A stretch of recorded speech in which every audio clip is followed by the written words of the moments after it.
Hello students, study square पे मैं जितेंद्र कुमार आपका स्वागत करता हूं।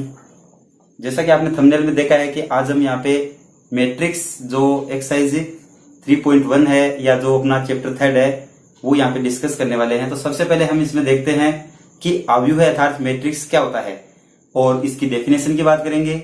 और अपन इसी से रिलेटेड एक इम्पोर्टेंट टॉपिक है ऑर्डर ऑफ मैट्रिक्स अर्थात अवयव की कोटि क्या होती है वो भी हम इसमें डिस्कस करने वाले हैं।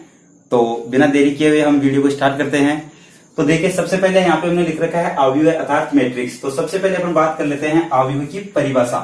तो देखो, अवयव की जो परिभाषा है उसके लिए अपन सबसे सिंपल बात करें तो परिभाषा में अपन लिख सकते हैं कि अवयव है संख्याओं या अवयव जो होता है वह संख्याओं या फलनों का आयताकार क्रम विन्यास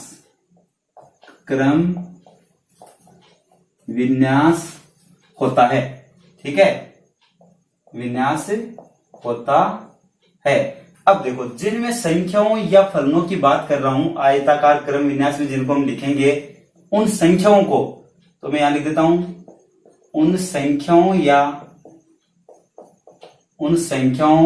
या जो फलन होंगे उन फलनों को, तो उन संख्याओं या फलनों को वो जो अपनी अवयव होती है को अवयव है की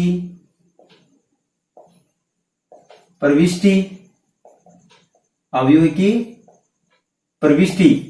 या अपन उसको बोलते हैं अवयव, या इंग्लिश में बात करें तो इनको अपन बोल सकते हैं एलिमेंट्स। ठीक है, कहते हैं। अब देखिए, एक बार मैं फिर से थोड़ा सा एक्सप्लेन करता हूं। देखो, वैसे ज्यादा इंपॉर्टेंट नहीं है लेकिन अपने को पता होना चाहिए जो चैप्टर अपन पढ़ रहे हैं उसके बारे में कि ये होता क्या है दरअसल। तो डेफिनेशन वैसे नहीं पूछते लेकिन अपने को पता होना चाहिए, इसलिए बता रहा हूं कि परिभाषा होती है इसकी, ये कह रही है कि अवयव है वो संख्याओं या फलनों का आयताकार क्रम विन्यास होता है।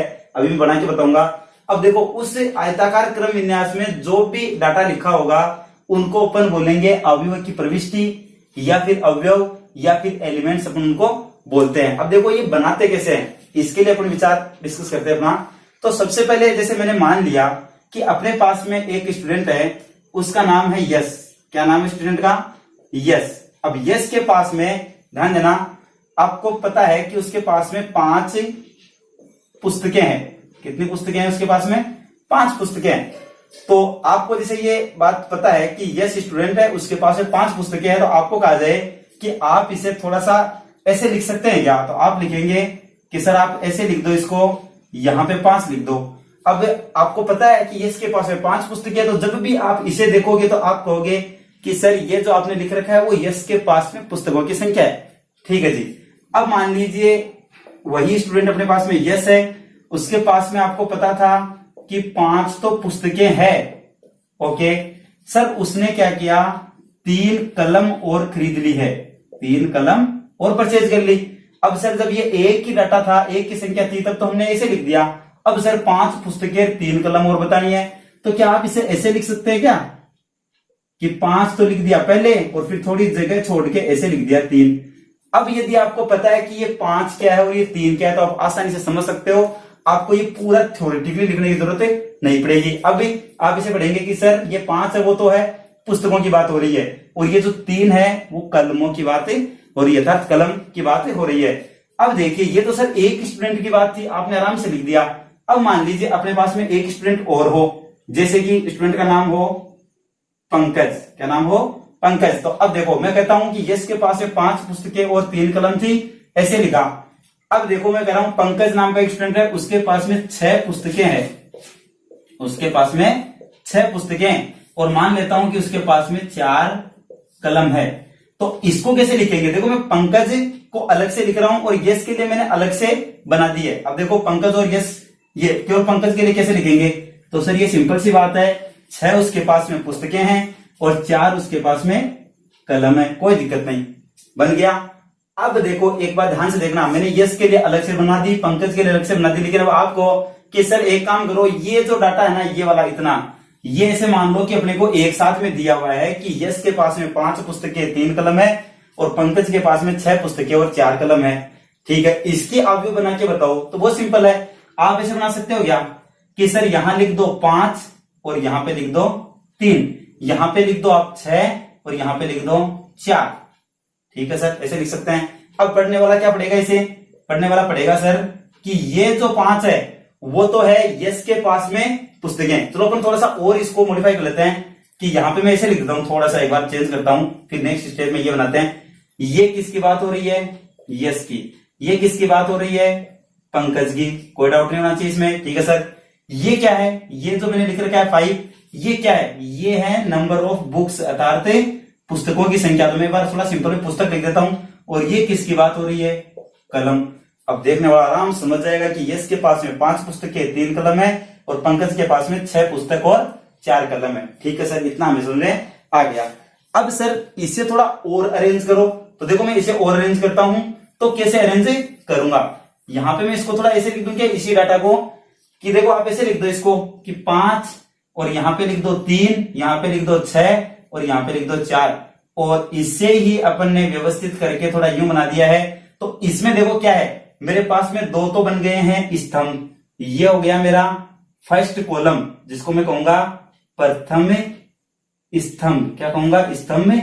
और इसको कहूंगा मैं द्वितीय यानी कि सेकंड स्तंभ कहूंगा। इसमें कोई डाउट नहीं होना चाहिए। अब सर ये क्या है, ये अपने पास में है फर्स्ट पंक्ति और इसके बाद में बात करें तो ये है सेकंड पंक्ति।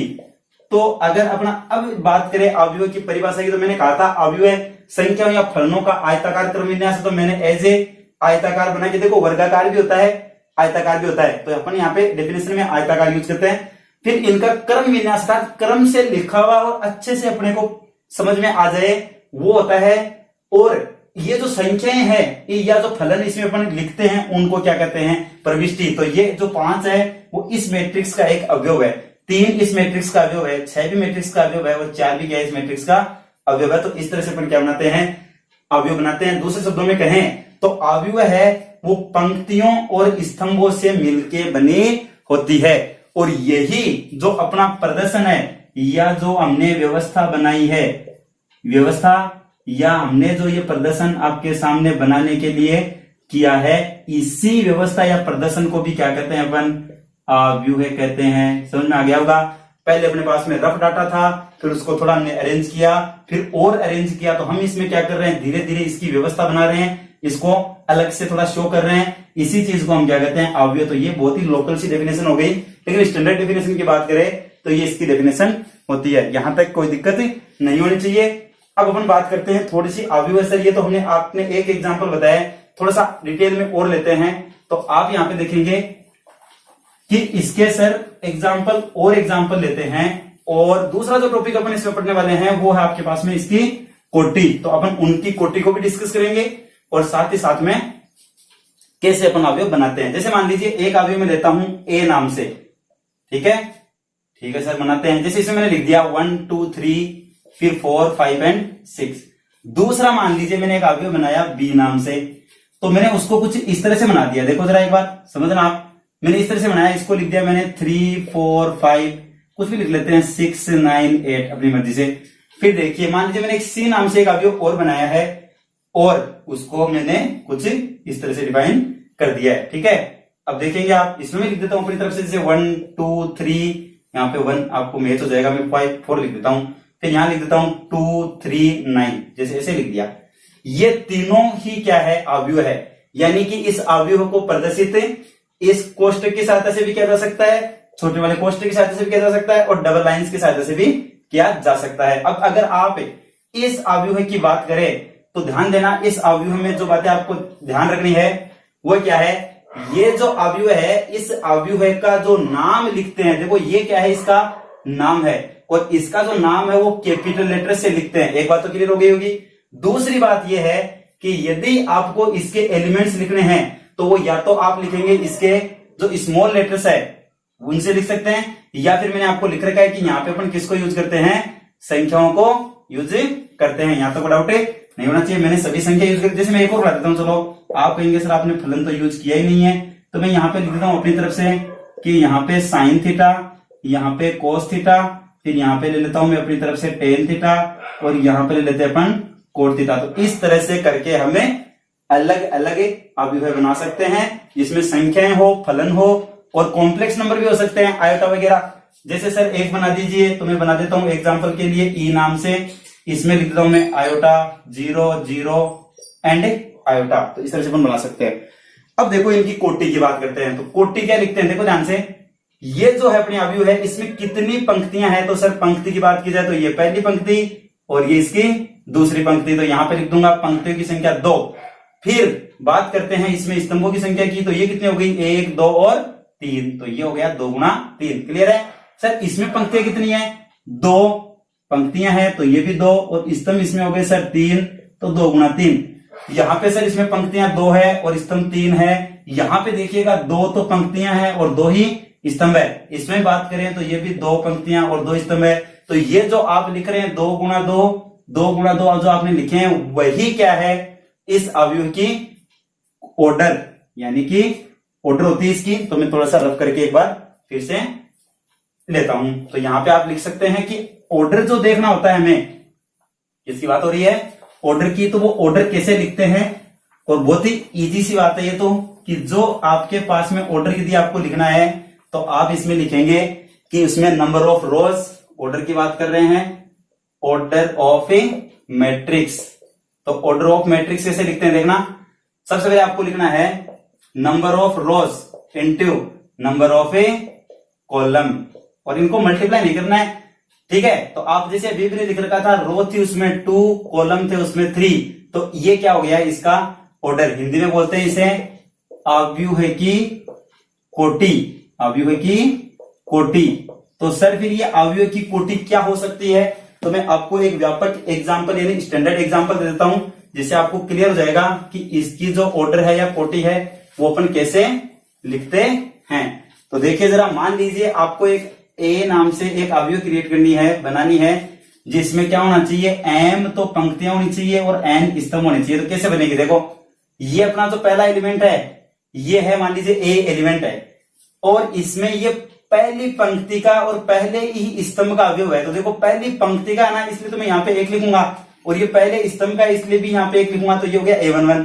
इसी तरह से ये पहली पंक्ति का और दूसरे स्तंभ का है, देखो ये कौन है, ये कॉलम 1 है, ये आपका रो 1 है। अब देखो रो तो 1 ही चलेगी सब में, लेकिन यहाँ पे कॉलम क्या हो जाएगा आपका सेकेंड। इसी तरह से यहाँ पे रो होगी फर्स्ट और कॉलम हो जाएगा थर्ड, क्योंकि ये कौन है, C3 है। क्लियर है क्या मेरी बात। इस तरह से आगे चलेंगे तो सर अपने पास क्या होगा, रो तो फर्स्ट ही रहेगी, लेकिन कॉलम नंबर कितना हो जाएगा, तो आप यहां से देख सकते हैं आराम से कि nवा कॉलम में हो जाएगा। तो यहाँ पे लिख देते हैं CN। ओके, अब चलते हैं सर दूसरी रो में आ गए अपन, तो यहाँ पे रो नंबर क्या हो जाएगी, 2 हो जाएगी, और आपका कॉलम नंबर 1 हो जाएगा। इसी तरह से यहाँ पे A22 हो जाएगा, A23 हो जाएगा, एंड डैश डैश यहाँ पे क्या हो जाएगा बताइए जरा, यहाँ पे क्या हो जाएगा, A2N हो जाएगा। क्लियर है। फिर इसी तरह से A31 हो जाएगा, A32 हो जाएगा, फिर A33 हो जाएगा, और डैश डैश करते करते यहाँ पे लास्ट क्या हो जाएगा, A3N हो जाएगा। अब देखो जैसे यही अवयव है और ये नीचे तक बढ़ी हुई है, तो आप यहाँ पे क्या लिखेंगे, A, और फिर अब देखो पहली, दूसरी, तीसरी, इसी तरह से ये हो गई है चौथी, और यहाँ पे ये क्या हो जाएगा। अब देखो पंक्ति कौन सी आ गई है अपने पास में, पहली पंक्ति थी, फिर ये दूसरी, फिर ये तीसरी, फिर ये चौथी, इस तरह से चलते कौन सी पंक्ति हो गई है, ये एम भी पंक्ति में आ गए हैं और कॉलम संख्या 1 ही है।